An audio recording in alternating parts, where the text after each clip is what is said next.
RENEWPR's Top Pros Talk, embracing authenticity and collaboration in the public relations industry, featuring Ben Finzel, president of RENEWPR and founding principal of the Change Agencies. And here's your host, Doug Simon. And you talk about restoring common sense to communications. Can you explain what that means? Sure. It's funny. I spent about 6 months coming up with that tagline. And I'm sure all of the branding and marketing experts that are watching this are going to cringe when I say this, but I actually had the tagline before I had the firm name. I think I did that backwards. But to me, it really spoke to how I think about communications, how I think about what makes sense to clients and what's important. So we often hear from clients that they think PR professionals have some sort of magic wand, or we know where the silver bullets are, right? And they'll say, well, you just work your magic, which makes me just, nuts. PR isn't magic. There are no silver bullets.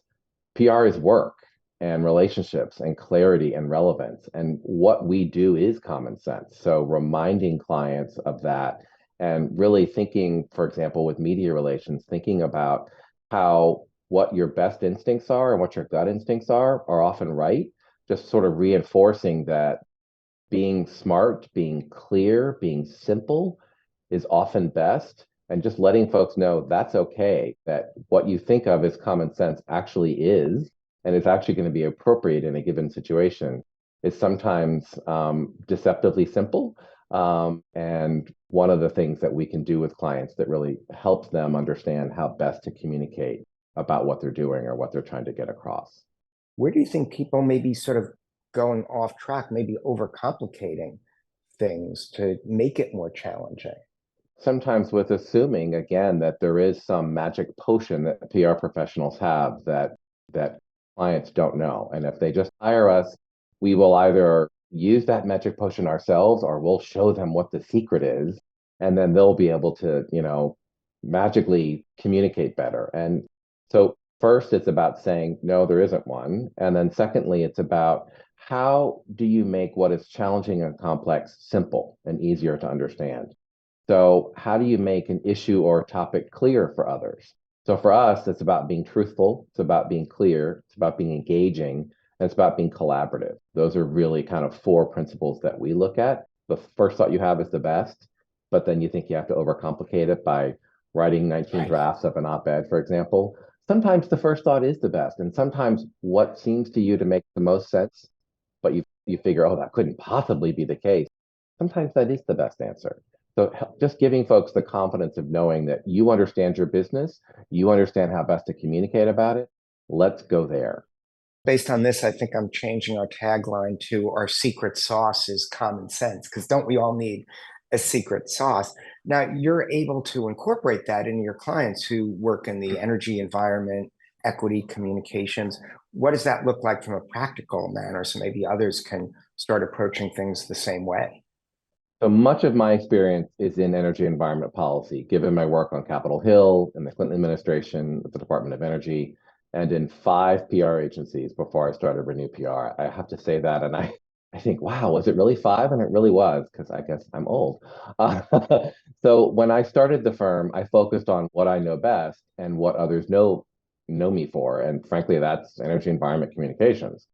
So practically speaking, that means helping clients figure out how to communicate about climate, about sustainability, about energy policy, environmental policy, public lands protection, clean air and water, clean transportation.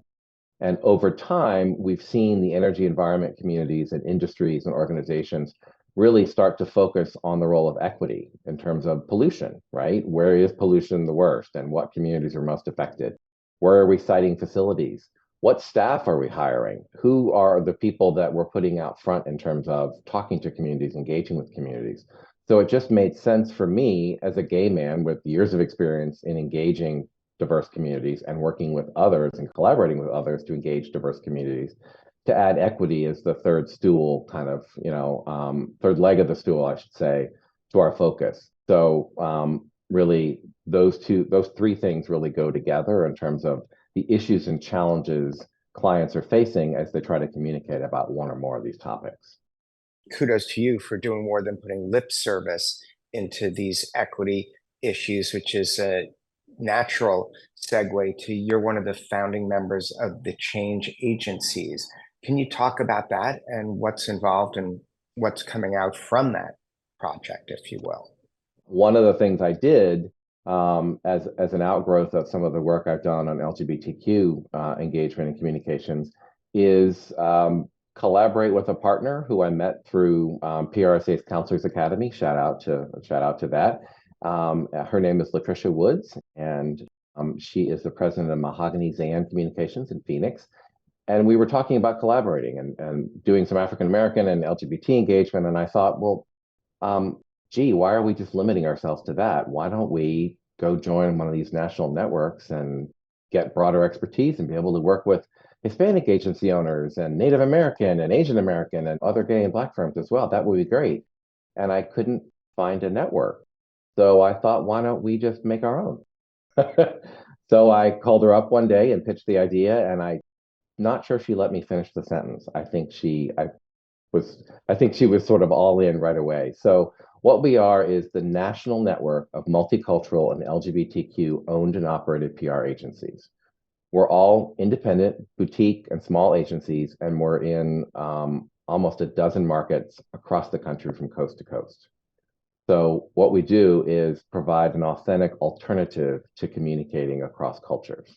And when I say alternative, what I mean is we are members of the communities that we engage, and we have experience in actually engaging those communities. So we can help clients to determine how best to address the issues and the opportunities that really affect those communities.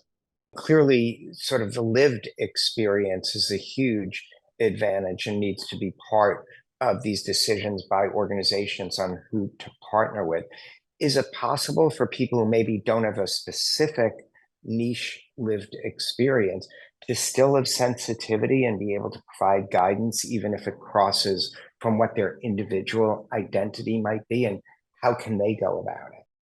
It's possible to have sensitivity, sure. And as communicators, we really should. That's kind of should be part of our DNA, right? Being able to communicate with lots of different people about different things and understand different perspectives.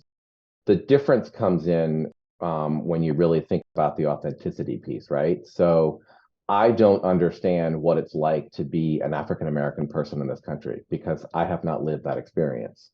So I can certainly help a client with basic communications around issues and topics. But if that client's really interested in speaking to and speaking for the African American community, I'm not the right person to help them. That's why we really built the change agencies. It's really about having that lived experience from a broad group of folks who can help clients really think through these challenges. And because these agencies aren't just specialists in engagement with the community, they're also specialists in lots of different PR disciplines. We're able to really be both things. So we can be general and specific PR counselors. We can also help you with engaging specific communities and really thinking about the broader national picture, right? Because the American culture now is all of these cultures. It isn't one dominant culture anymore. It is all of these cultures. And American culture is African American, it is Asian, it is Native American. We have a Native American member in the change agencies.